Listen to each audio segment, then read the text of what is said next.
The morning light filtered through the bathroom window as I stood in front of the mirror, trying to zip up the emerald green dress I'd bought specifically for tonight. My fingers fumbled with the zipper, and I could feel the fabric straining against my midsection.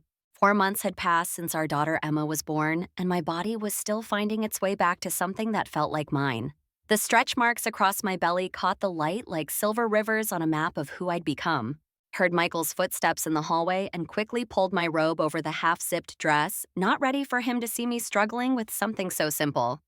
The college reunion invitation had arrived 2 months ago, a glossy card with gold lettering announcing 20 years since graduation. Michael and I had met during sophomore year in that overcrowded psychology lecture hall where the air conditioning never worked properly. He'd been the confident one, always raising his hand with answers while I scribbled notes in the back row. 22 years together, 20 of them married, and here we were with a 4-month-old daughter sleeping in the nursery down the hall. I thought about calling the babysitter one more time to confirm, but Michael's voice cut through my thoughts from the bedroom doorway. "Sarah," he said, using that tone I'd been hearing more often lately, the one that made my stomach tighten. "Maybe you should skip the reunion tonight. You're still carrying the baby weight, and honestly, you don't look like yourself. People are going to notice." His words hung in the air between us like a blade, sharp and purposeful. I stood there in my bathrobe, feeling the fabric of the green dress underneath, suddenly aware of every extra pound, every changed curve of my body that had performed the miracle of creating life. I couldn't form words at first. This man who had held my hand through 24 hours of labor, who had cried when Emma took her first breath, was now telling me I wasn't presentable enough for our former classmates. The silence stretched between us until he shrugged and added, "I'm just being honest, babe. Someone has to tell you the truth." That patronizing smile played at the corners of his mouth as he turned and walked back to our bedroom, leaving me standing there feeling like a stranger in my own home. The tears came then, hot and fast, and I sat down on the closed toilet lid trying to understand when everything had shifted. During my pregnancy, Michael had been distant, but I'd attributed it to work stress. He'd missed most of my prenatal appointments, always citing important meetings or deadlines. When I went into labor, he'd arrived at the hospital 2 hours late, claiming traffic. Though I later found out from his coworker James that they'd been at a bar watching a game. These little betrayals had been piling up like autumn leaves, and I'd been sweeping them aside, telling myself things would get better once the baby arrived. My phone buzzed on the bathroom counter. A text from my sister Rachel asking if I needed her to come over and help me get ready. Rachel lived 40 minutes away in the suburbs, but had been my rock throughout the pregnancy and these difficult months after. I texted back that I was fine, though my hands were shaking as I typed. The last thing I wanted was for her to see me like this, crumpled and crying in my bathroom because my husband thought I was too fat for public viewing. I forced myself to stand and look in the mirror again. The woman staring back at me had tired eyes and hair that needed styling, but she was still me. The body under this robe had grown a human being, had endured months of morning sickness and swollen feet and sleepless nights. These hips had widened to make room for our daughter. This belly had stretched to accommodate her growth. These breasts had nourished her for 4 months and counting. How dare he reduce all of that to simple aesthetics, to whether or not I'd fit his image of an acceptable wife? The sound of Emma crying through the baby monitor pulled me from my spiral. I went to her nursery, still in my bathrobe with the dress underneath, and picked her up from her crib. She settled against my chest immediately, her tiny fingers gripping my robe.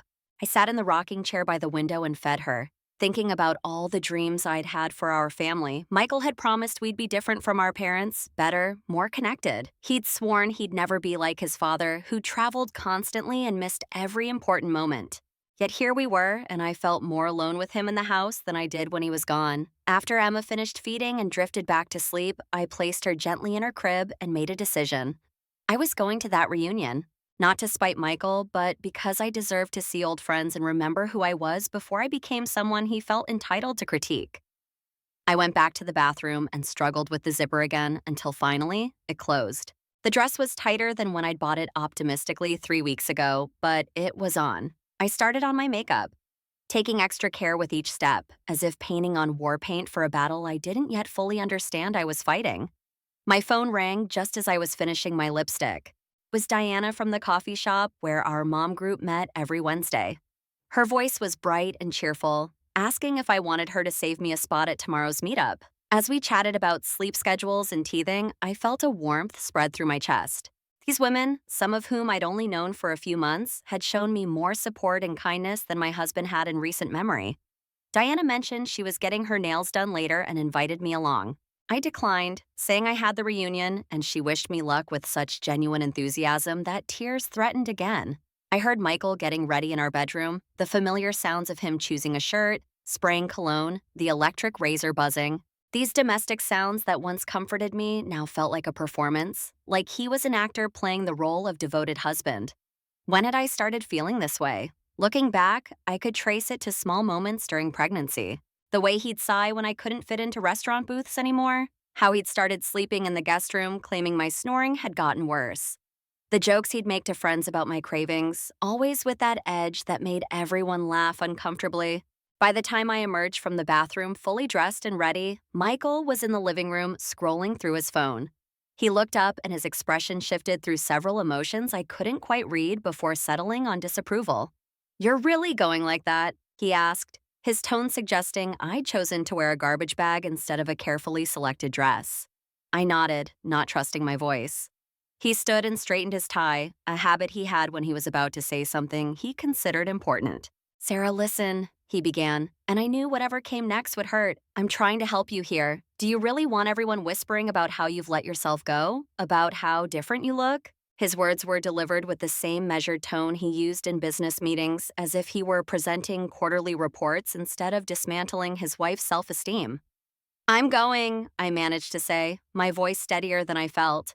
He shrugged again, that dismissive gesture I'd grown to hate. "Fine, but I'm not going to pretend everything's okay when people ask about you." The drive to the reunion venue was silent except for the classic rock station Michael insisted on playing. I stared out the window watching the familiar streets of our college town pass by, remembering simpler times when we'd walk these same roads hand in hand, talking about our dreams. He'd wanted to start his own company, be his own boss. I'd planned to go to graduate school, maybe become a therapist. Now he was a middle manager at a tech firm, and I'd put my career on hold to raise our daughter. Neither of us had become who we'd thought we'd be, but only one of us seemed bitter about it. The Grandview Hotel ballroom was decorated with our school colors, purple and gold streamers hanging from the ceiling. Round tables with white tablecloths filled the space, each centerpiece featuring photos from our college years. I recognized faces immediately, some softer with age, others barely changed. Michael's hand on my lower back felt possessive rather than supportive as we entered, and I noticed how quickly he removed it once we were inside. As if he didn't want to be too closely associated with me. Lisa Chen, who'd been my roommate junior year, spotted us first. She rushed over with arms wide, pulling me into a hug that felt like coming home. "Sarah, oh my God, you look amazing. How's the baby? I saw the pictures on social media. She's gorgeous." Her genuine warmth was such a contrast to what I'd been experiencing at home that I nearly cried right there. Michael had already wandered off toward the bar, leaving me to catch up with Lisa alone. She didn't seem to notice or care, launching into stories about her twin boys and the chaos of managing her pediatric practice. As more people arrived, I found myself relaxing into conversations, remembering this version of myself who could be witty and engaged. Former classmates asked about the baby, about life, about work, and no one seemed horrified by my appearance. In fact, several women complimented the dress, and Tom from my statistics study group mentioned I hadn't aged a day. Though we both knew it was a kind lie. Was actually starting to enjoy myself when I noticed Michael across the room. He was standing with a group near the bar, but his attention was focused entirely on a blonde woman I didn't recognize. She was laughing at something he said, touching his arm in that way that's just a little too familiar for casual conversation. I watched as he leaned in closer, his body language completely different from how he'd been with me all evening. Animated gestures, the engaged expression, the way he kept finding excuses to touch her shoulder or guide her by the elbow. This was the Michael I remembered from our early days, the one who couldn't keep his hands off me. Tried to focus on the conversation happening around me, something about property taxes and school districts, but my attention kept drifting back to Michael and the blonde. She was everything I currently wasn't. Thin, perfectly styled, wearing a dress that hugged in all the right places without straining anywhere. When she threw her head back to laugh, her hair fell like a shampoo commercial. I hated that I was comparing myself to her, hated that Michael had put me in a position where I felt I had to. "Excuse me," I mumbled to the group, making my way toward the restroom. I needed a moment to compose myself, to talk myself out of the spiral I could feel beginning. The bathroom was mercifully empty, and I stood at the sink staring at my reflection. The woman looking back at me seemed older than I felt, tired in a bone-deep way that sleep couldn't fix. I touched up my lipstick with shaking hands, trying to give myself a pep talk like I would for Rachel or Diana or any friend going through this. When I returned to the ballroom, Michael and the blonde were gone. I scanned the room, my heart rate picking up with each second I couldn't locate them. Then I spotted them on the outdoor terrace, visible through the French doors. They were standing close, too close, her hand on his chest as he showed her something on his phone.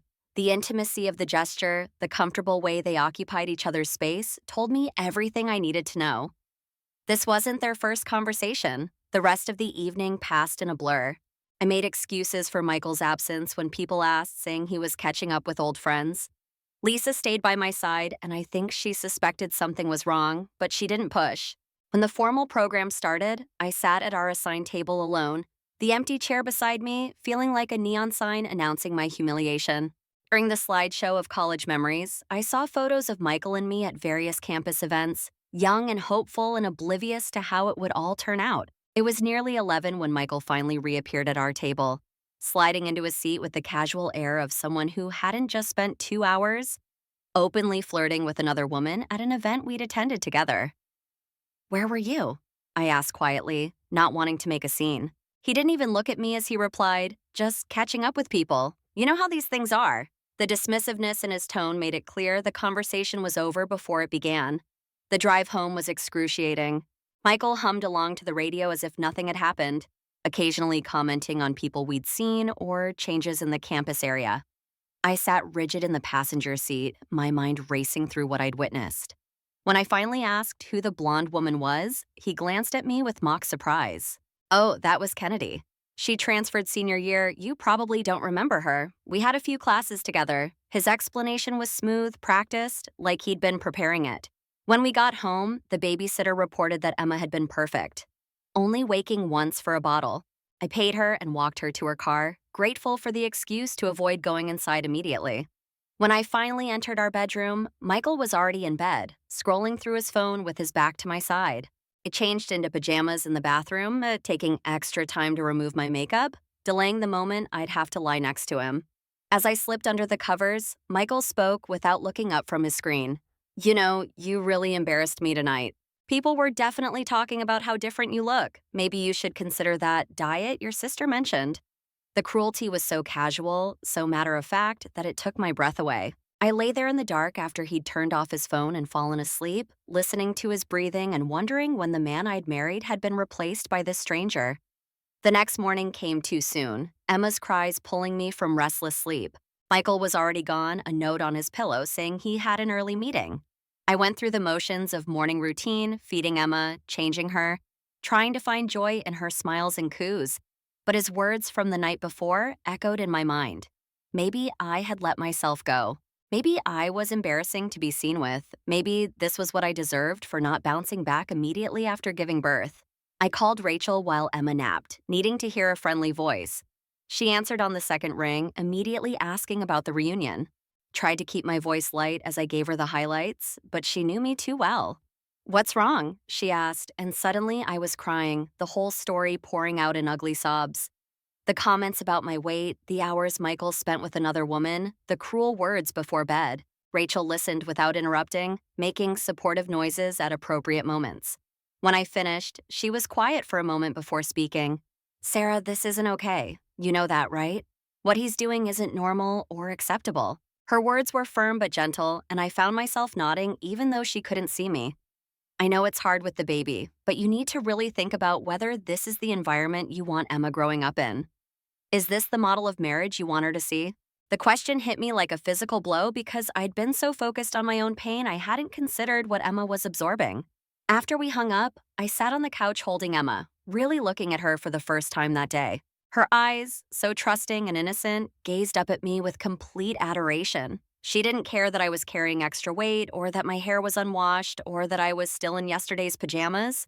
To her, I was everything. I was safety and food and comfort and love. The contrast between her pure acceptance and Michael's conditional regard was stark and heartbreaking. That afternoon, I bundled Emma into her stroller and walked to the coffee shop where the mom group met. Diana was already there with her 6-month-old son, along with 3 other mothers I'd gotten to know. They welcomed me warmly, making space at their table, immediately asking about the reunion. I gave them the sanitized version, but something in my expression must have given me away because Jennifer, a mother of twins who'd been through a difficult divorce, gently touched my hand and asked if I wanted to talk about what really happened. The whole story came out again, easier this time with the practice from telling Rachel. The women listened with growing outrage, their expressions shifting from sympathy to anger on my behalf. That's emotional abuse, honey, said Monica, a therapist who'd taken extended leave after her daughter's birth. He's systematically breaking down your self-esteem. This isn't about baby weight or how you look.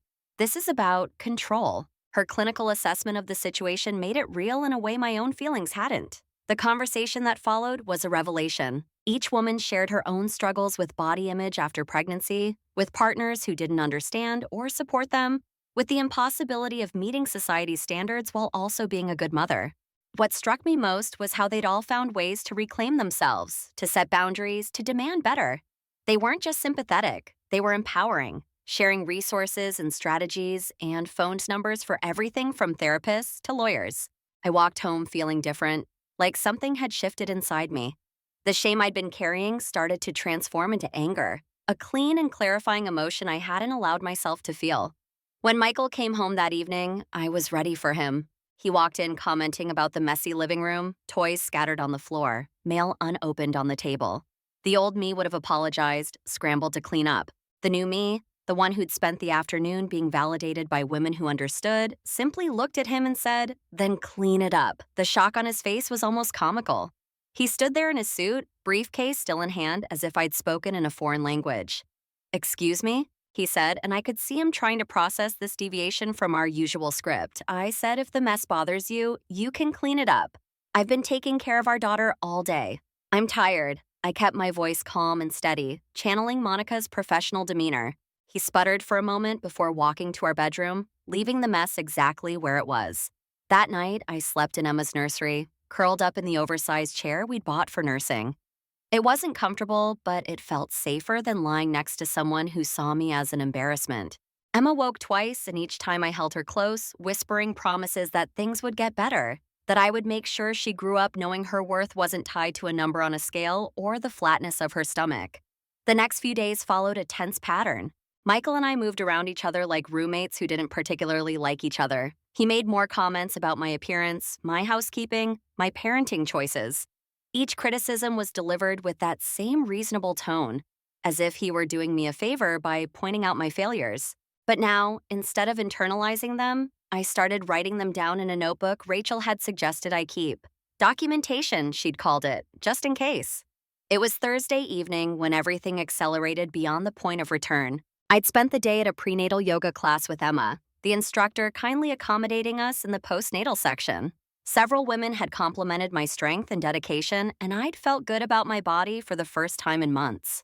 I'd even stopped at the nail salon on the way home, getting a simple manicure while Emma slept in her carrier.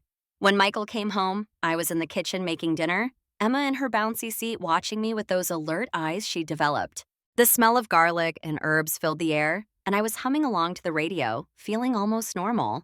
He walked in without greeting either of us, going straight to the refrigerator for a beer.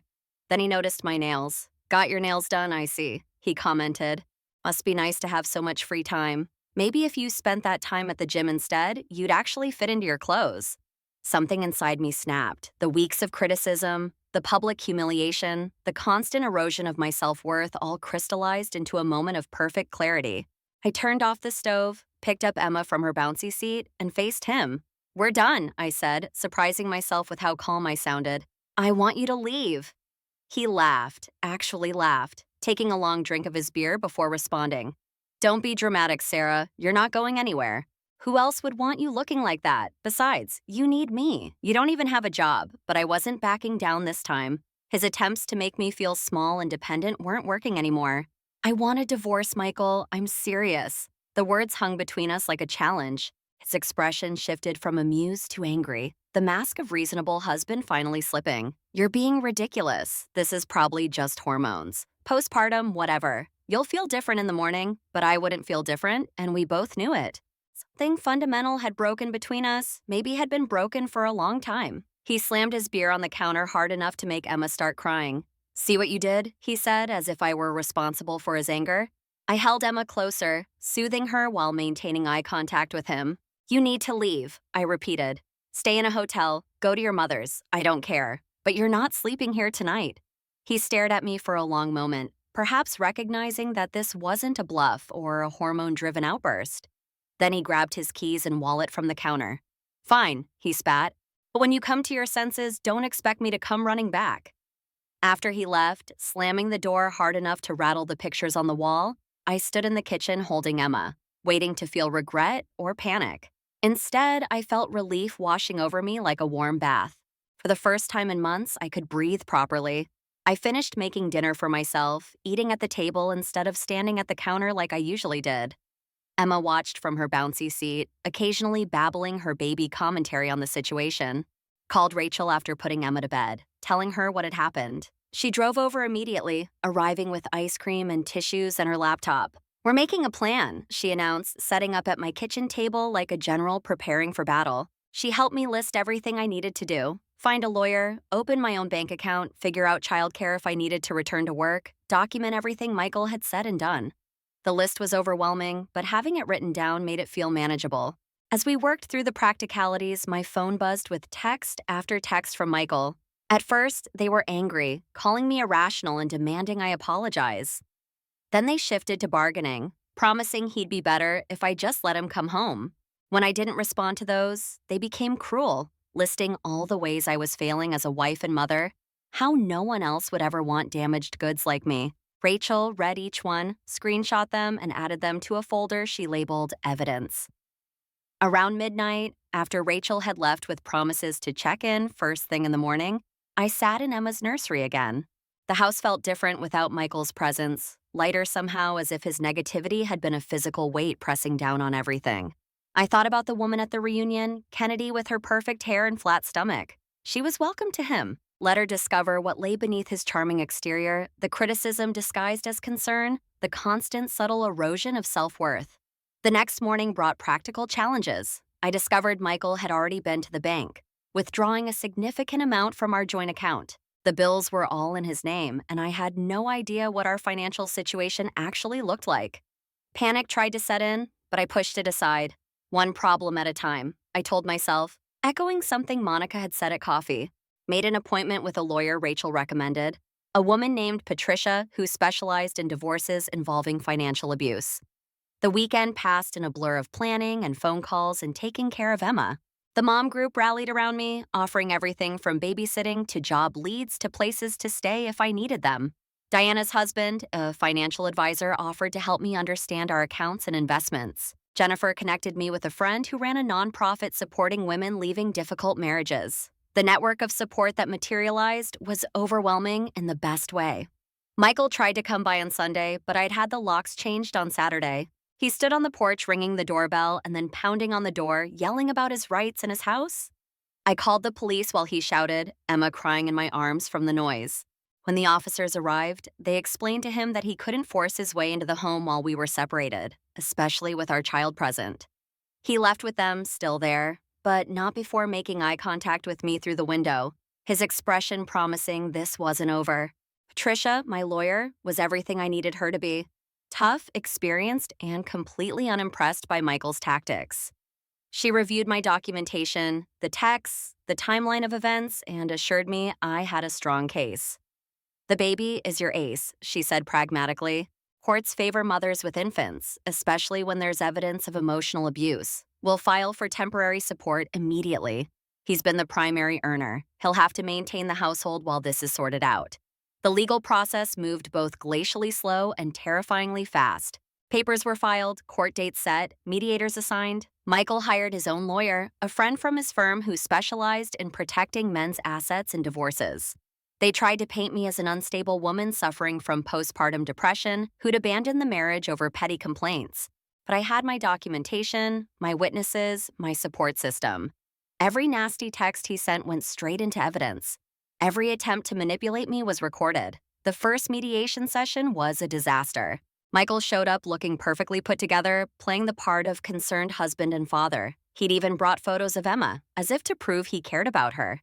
But when it came to discussing custody and support, his true priorities showed. He wanted minimal child support obligations and was pushing for joint custody not because he wanted to parent Emma, but because it would reduce his financial responsibilities. Patricia shut down each attempt with facts and figures and legal precedents.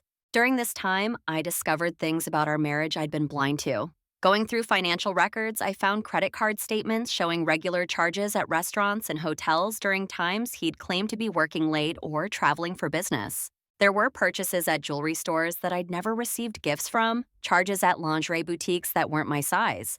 The blonde from the reunion, Kennedy, had been just the latest in what appeared to be a pattern going back years. The revelation should have destroyed me, but instead it freed me. Every lingering doubt about whether I was doing the right thing evaporated. This wasn't about baby weight or letting myself go. This was about a man who'd never truly been faithful, who'd been setting the stage to leave long before Emma was born. The pregnancy had just accelerated his timeline and given him an excuse to be cruel about it. 3 months into the divorce proceedings, I returned to work part-time. The nonprofit Jennifer had connected me with hired me to help with their social media and communications.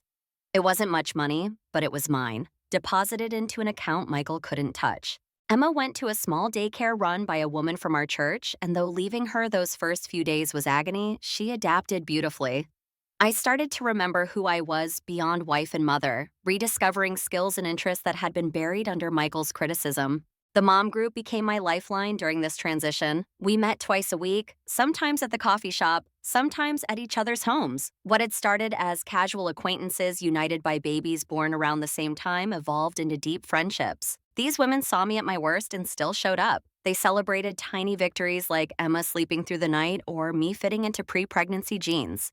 They held me when the divorce negotiations got ugly and Michael tried to claim I was an unfit mother. His accusations became increasingly desperate as he realized he wasn't going to walk away without consequences. He filed complaints with child services claiming neglect. The social worker who investigated found a clean home, a happy baby meeting all developmental milestones, and a mother with extensive documentation of the father's absence and emotional abuse. The case was closed quickly, but the violation of having someone inspect my parenting was profound. Then came the day Michael made his biggest mistake. In a fit of rage over a support payment ruling, he sent a series of texts that crossed every line. He threatened to take Emma and disappear to make sure I never saw her again. He'd destroy me in court, he said, tell everyone what a pathetic excuse for a mother I was. The texts came fast and furious, each one more unhinged than the last. Patricia had them printed and bound within hours, adding them to our ever-growing evidence file. The final custody hearing was scheduled for a Tuesday in September, almost exactly a year after Emma's birth. I dressed carefully that morning, choosing a navy suit that fit my body as it was, not as I wished it would be. Rachel came over to watch Emma, wishing me luck with a fierce hug.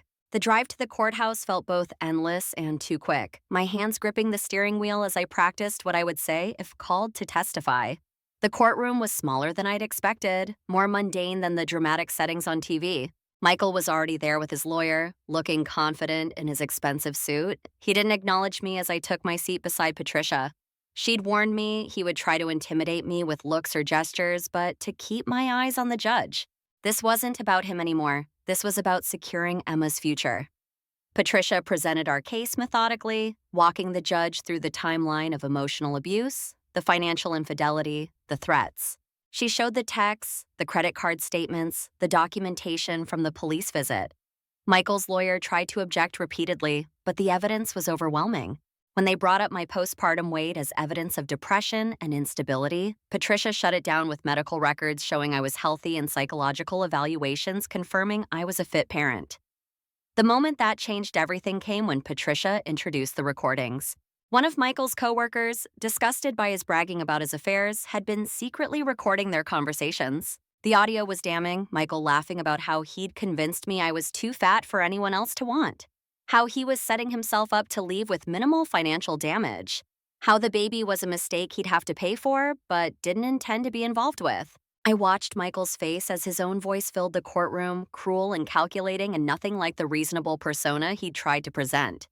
His lawyer's expression shifted from confident to concerned as the recordings continued. The judge's face remained impassive, but she took extensive notes, occasionally asking Patricia to replay certain sections. By the time the audio finished, the entire courtroom felt different, the truth hanging in the air like smoke. When it was Michael's turn to present his case, it fell apart quickly. His claims of being a devoted father were undermined by daycare records showing he'd never done pickup or drop off. His financial arguments crumbled when Patricia showed he'd been hiding assets in accounts he thought I didn't know about. His character witnesses were all male colleagues who admitted under questioning they'd never actually seen him with Emma. The blonde from the reunion, Kennedy, had wisely chosen not to appear despite being subpoenaed. The judge's ruling was swift and decisive.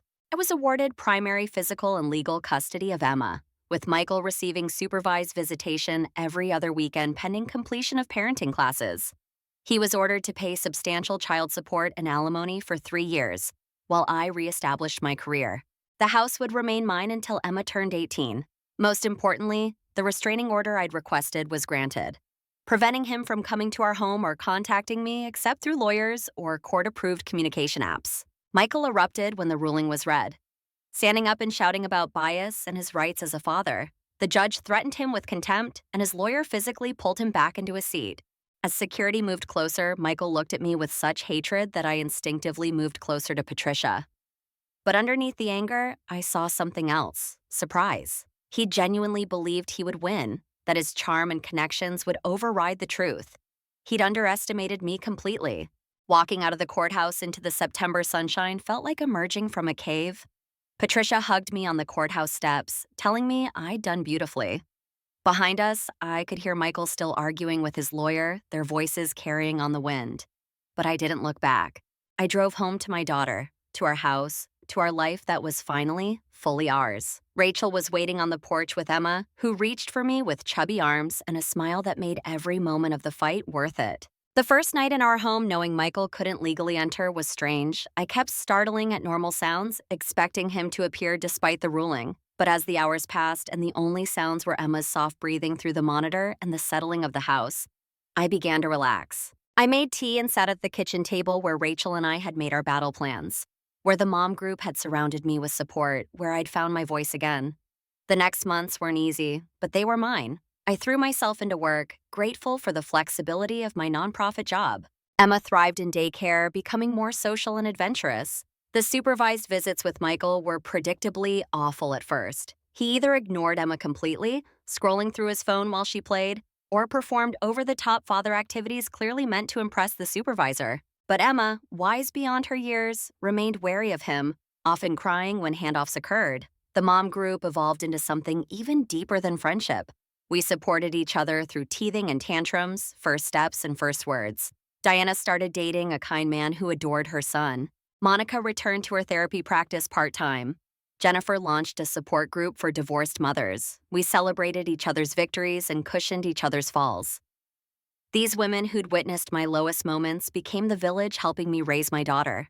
Michael's life, from what I heard through legal channels, spiraled differently. His reputation at work suffered after the recordings became part of public record. Kennedy left him within weeks of the ruling, apparently uninterested in a man with significant financial obligations and limited assets. He moved back with his parents, who reached out to apologize for their son's behavior and asked to maintain a relationship with Emma. I agreed, recognizing that grandparents shouldn't be punished for their child's failures. As Emma's first birthday approached, I reflected on the year that had passed. The woman preparing her daughter's birthday party bore little resemblance to the one who'd stood crying in a bathroom because her dress wouldn't zip. The weight I'd worried so much about had redistributed itself as I'd stopped stress eating and started taking walks with Emma. But more than physical changes, I'd undergone an emotional transformation. I'd learned my worth wasn't determined by anyone else's opinion, that my body's ability to grow and nourish life was miraculous regardless of its size, that being alone was infinitely better than being with someone who diminished me. The birthday party was small but perfect. Our living room filled with babies crawling and toddling, mothers laughing and chatting, the chaos of toys and cake and joy. Michael was noticeably absent, having chosen to skip his supervised visit that week.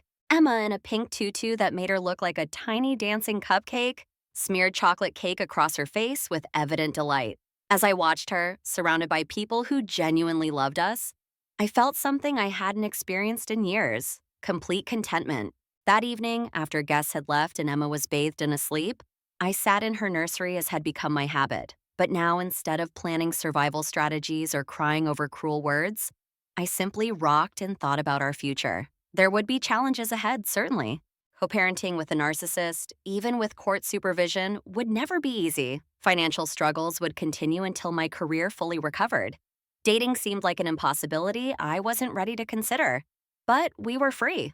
Free from criticism disguised as concern, from walking on eggshells, from being made to feel less than. Emma would grow up seeing her mother as someone strong enough to protect them both. Someone who refused to accept poor treatment as the price of companionship. She would know her worth from the beginning, never having to unlearn the lie that love required diminishing yourself. The text came late that night, from an unknown number I recognized as Michael's latest attempt to circumvent the no-contact order. "You'll regret this, Sarah. No one will ever love you like I did." I screenshot it for Patricia and then deleted it, feeling nothing but mild annoyance at his persistence. He was wrong, of course. The love he'd offered, conditional and critical and controlling, wasn't love at all. Real love, I'd learned from my daughter and my sister and my chosen family of mothers, was expansive and accepting and kind. As I climbed into bed that night in my peaceful, Michael-free home, I thought about the reunion that had started everything. How his cruelty that night had been the catalyst for recognizing years of subtle abuse. How the woman he'd spent the evening with had done me an enormous favor by existing. By being the final proof I needed that this wasn't about me. Sometimes the worst moments in our lives are actually doorways to something better, if we're brave enough to walk through them. Emma woke once during the night, a rare occurrence now that she was sleeping better. I went to her room and picked her up, feeling her warm weight settle against my chest. We sat in the chair by the window, looking out at the quiet street, the moon casting silver light across the yard. "This is our life," I whispered to her sleeping form. "Just us, building something beautiful from the ashes of what was. And that's more than enough. It's everything." The months following Emma's first birthday brought new challenges and unexpected joys. My position at the nonprofit expanded as I proved myself capable and dedicated. What started as part-time social media work evolved into a full communications role with benefits and stability. The executive director, a woman named Carol, who'd built the organization from nothing after her own difficult divorce, became a mentor and friend. She understood the delicate balance of single motherhood and career building in ways that made all the difference. Emma's personality emerged more each day, revealing a child who was curious, determined, and surprisingly funny for someone who could barely string two words together. She had my stubborn streak and, unfortunately, Michael's charm when she wanted something. But watching her navigate the world with confidence, unafraid to fall and try again, showed me daily what resilience looked like. Every milestone she reached felt like a personal victory, proof that we were not just surviving, but thriving. The supervised visits with Michael continued their predictable pattern. He showed up because the court required it, not from any genuine desire to bond with Emma. The supervisor's reports painted a consistent picture of a man going through the motions, more interested in documenting his compliance than actually parenting. He brought expensive toys she was too young for, ignored her actual interests, and seemed genuinely puzzled when she preferred the cardboard boxes to his gifts. After 6 months of this, he petitioned the court to reduce visits to once monthly, claiming work obligations. I didn't fight it. During this time, I reconnected with parts of myself I'd forgotten existed. The mom group organized weekly yoga sessions where babies were welcome, and I discovered muscles I'd forgotten I had, not in pursuit of some idealized body, but for the simple joy of movement and strength. I started reading again, books piled on my nightstand for those precious evening hours after Emma slept. Poetry, mysteries, memoirs of women who'd rebuilt their lives from scratch. Each story reminded me I wasn't alone in this journey of reconstruction. One afternoon at the park, I ran into Dr. Patterson, my old psychology professor from college. She was there with her grandchildren, and we struck up a conversation while the kids played. When she learned about my situation, she mentioned the university's graduate program in counseling had new flexibility for working parents. The seed of an old dream, long dormant, began to sprout. Maybe it wasn't too late to pursue the career I'd once wanted. Maybe everything that had happened had been preparing me for exactly this. The application process for graduate school while working and single parenting felt like climbing a mountain in heels. But the mom group rallied again, organizing study sessions where we took turns watching each other's children. Diana proofread my essays while her son and Emma played with blocks. Monica, with her therapy background, helped me prepare for interviews. Jennifer's experience with her nonprofit gave me talking points about real-world applications for counseling skills.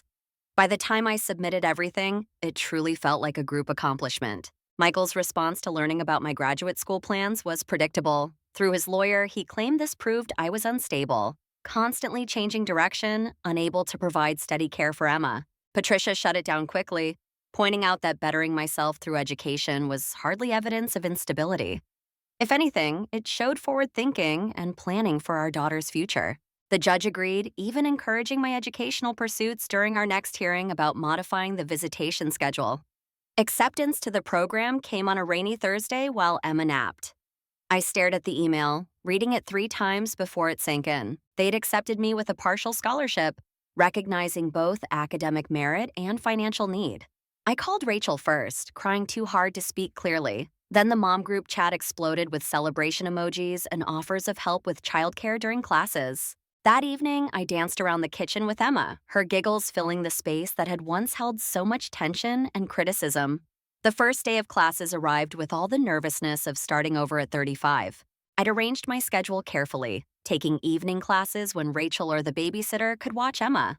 Walking onto campus felt surreal, like stepping through a time portal to the person I'd been before Michael, before compromise and criticism. But this version of me was stronger, carrying experiences that would make me a better counselor than I could have been at 22. My cohort included several other non-traditional students, women and men who'd come to counseling through their own difficult experiences. We formed a study group that met at a family-friendly restaurant where kids could color while we discussed attachment theory and trauma-informed care. These academic concepts took on new meaning when filtered through lived experience. I understood emotional abuse not just intellectually, but viscerally, could recognize the subtle signs because I'd lived them. One evening, while writing a paper on family systems theory, Emma toddled over with a book, demanding story time. I set aside my laptop and pulled her into my lap, reading about a brave little rabbit who ventured far from home but always found her way back.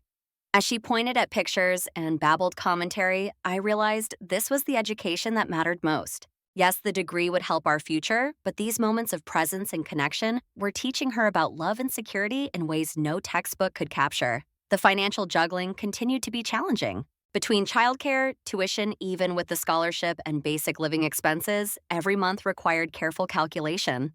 I learned to shop sales religiously, to meal prep on Sundays, to find free activities for Emma that were enriching without breaking our budget. The Children's Museum had free admission on the first Tuesday of each month, and we never missed it. The library became our second home, storytime and puppet shows providing entertainment and socialization without cost. Michael's child support payments, while court-ordered, came sporadically and often late. Each delay meant scrambling to cover daycare or postponing grocery shopping. Patricia filed contempt charges repeatedly, but Michael had become skilled at paying just enough to avoid serious consequences while maintaining maximum inconvenience for me. It was one more form of control, a way to stay relevant in our lives despite the restraining order. During my second semester, a classmate named David joined our study group. He was a single father, widowed young, returning to school to become a grief counselor. We bonded over the challenges of balancing parenting and academics, sharing strategies for managing time and energy. He made me laugh with stories of his own parenting disasters, never judging when I showed up to class with goldfish crackers crushed in my hair. It was friendship, nothing more, but it reminded me that good men existed in the world. Emma's second birthday approached with me feeling more established in our new life. The party planning felt joyful rather than stressful, a celebration of how far we'd come. I'd learned to bake, a skill that would have shocked anyone who knew me in my married life when Michael criticized every domestic attempt. The lopsided butterfly cake I created was far from professional, but Emma's delighted squeal when she saw it was worth more than perfection. The party itself showed how much our community had grown. Our small backyard filled with families from daycare, the mom group, graduate school friends, even some colleagues from work. Michael's absence wasn't a void but a relief, allowing genuine celebration without performance or pretense. Emma, in a tutu that was now her daily uniform, presided over the chaos like a tiny queen. When she blew out her candles with help, I made my own wish for continued healing and growth. That night, after everyone left and Emma crashed from her sugar high, I found myself looking through photo albums from the past 2 years. The progression was startling. Early photos showed a woman trying to disappear, shoulders hunched, smile forced. Recent pictures revealed someone different entirely. Not just the physical changes, though those were evident, but a fundamental shift in how I occupied space in the world. I stood taller, smiled genuinely, looked directly at the camera without apology. Week after Emma's birthday, Michael's lawyer contacted Patricia with a proposal. He wanted to terminate his parental rights in exchange for reduced financial obligations. The casual cruelty of it, offering to abandon his daughter entirely for money, should have surprised me, but didn't. I asked for time to consider, though my instinct was to accept immediately. This required thought beyond emotional reaction, considering what would be best for Emma long term. I sought guidance from everyone I trusted. Carol at work, who'd navigated similar situations, advised accepting if it meant stability and peace.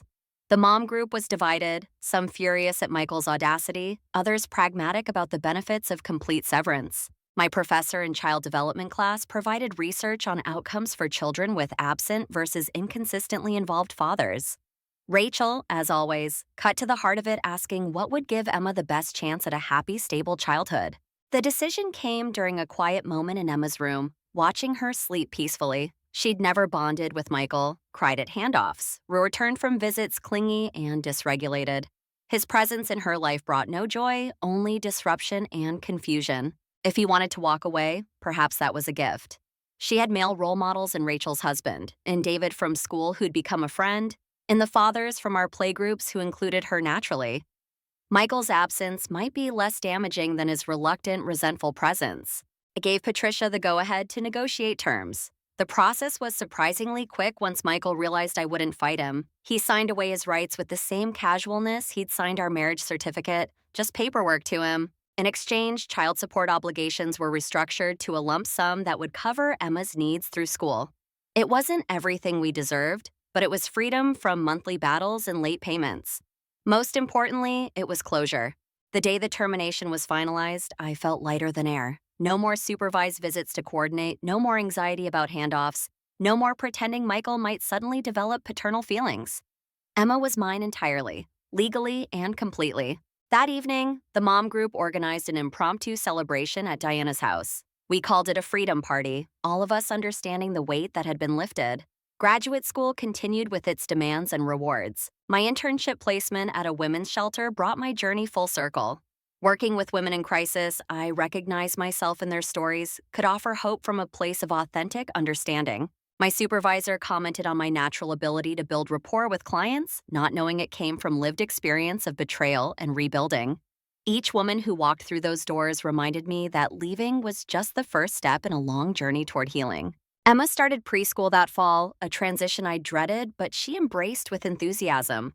Watching her march into the classroom with her tiny backpack, turning to wave with pure confidence, I saw the fruit of our hard work. She was secure in herself, unafraid of new experiences, certain she was loved regardless of performance. Everything Michael had tried to destroy in me had been prevented from taking root in her. She would grow up knowing her worth from the beginning. The holidays that year were our best yet. Thanksgiving with Rachel's family, where Emma entertained everyone with her emerging vocabulary and dramatic storytelling.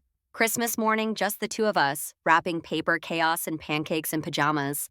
No tension about whose family to visit, no criticism about gift choices or meal preparation. We started our own traditions, weird and wonderful, and entirely ours. A dance party to Christmas music, cookies for breakfast, presents wrapped in comics from the Sunday paper because Emma loved the colors. As winter turned to spring, I noticed changes in myself beyond the obvious. The hypervigilance that had been necessary for survival was fading. I no longer checked my phone obsessively for cruel messages. Unexpected knocks at the door didn't send my heart racing. I could accept compliments without immediately wondering what criticism would follow. The therapy I'd started for myself, not just to be a better counselor but to heal my own wounds, was working in ways I hadn't expected. One evening at the coffee shop, where our mom group still met religiously, Monica mentioned how different I seemed from that first meeting when I'd cried into my latte about the reunion. We'd all changed, she pointed out, looking around our table. Diana engaged to her kind boyfriend, Jennifer, successfully co-parenting with her ex. Me thriving in graduate school.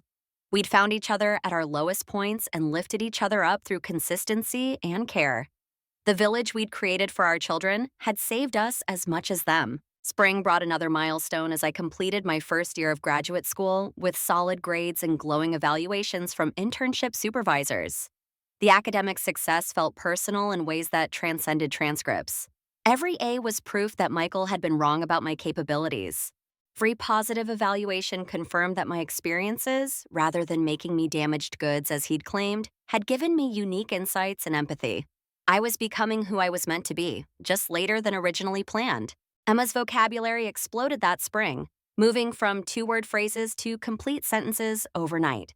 Her favorite phrase became, "I do it myself," applicable to everything from putting on shoes to pouring juice. The independence was sometimes frustrating when we were running late, but I recognized it as healthy development of autonomy. She would never doubt her ability to take care of herself, would never wait for someone else's permission to try. The foundation we were building would serve her well. The anniversary of leaving Michael passed with little fanfare. I only realized the date when Patricia emailed about some final paperwork. 1 year since that night in the kitchen when I'd found my voice and told him to leave. The woman who'd stood there shaking but determined felt like a stranger now, or maybe an old friend I'd finally recognized. That night, I opened a bottle of wine after Emma slept, toasting myself for having the courage to choose uncertainty over certain misery. Summer brought new opportunities and challenges. An adjunct teaching position opened at the community college, perfect for my schedule and experience. Teaching introduction to psychology to fresh-faced 18-year-olds and returning adults seeking change felt like coming full circle. I wove my own journey subtly into lessons about resilience and growth, watching recognition dawn on faces of students fighting their own battles. Several stayed after class to share their stories, seeking guidance I was finally qualified to give. Emma flourished in the summer sun, turning brown as a berry despite constant sunscreen application.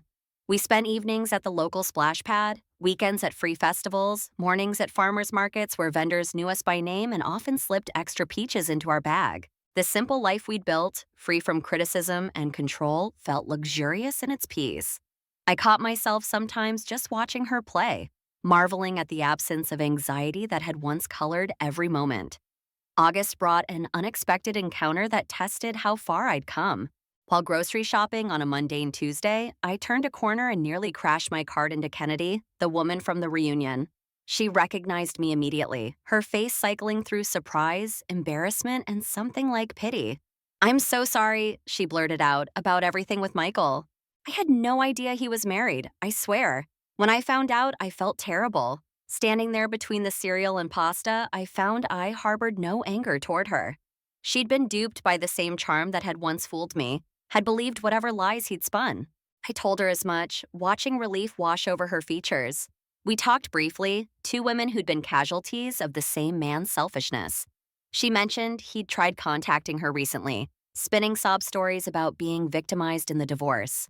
We both laughed at the predictability of it, finding humor where there had once been pain.